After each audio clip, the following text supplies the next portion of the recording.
I'd like to demonstrate a way to fork two tails. Doesn't work well with three, but this technique works well with two tails using thread control to put the thread in the right place to be able to fork the tails. I have two very hard hairs. You can use badger. This happens to be bull elk neck. Moose is not nearly hard enough. You don't want any of that pithy material in the middle of the hairs that you find in hairs such as moose. This is a very solid hard hair, or use synthetics such as some of the nylons. I've got my thread counterspun. In other words, it's spun in a counterclockwise direction so that it's flat. I can lay my thread exactly where I want it to be to capture those hairs right up on top. I'm going to wind on back, and you notice here that I have a bare space of shank, that's usable shank, that I didn't put thread on.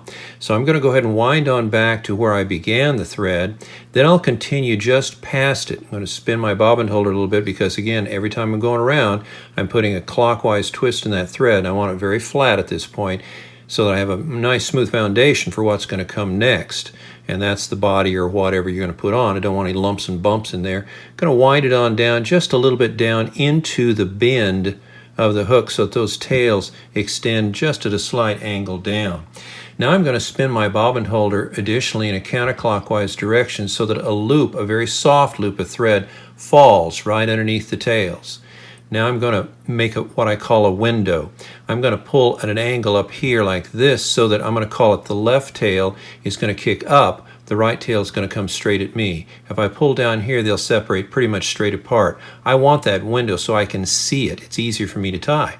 So I'm going to form my window by pulling up. Now I can come back now to see my window, put my thread in between. I can pull this right tail out toward me, and then I can push that left tail away from me.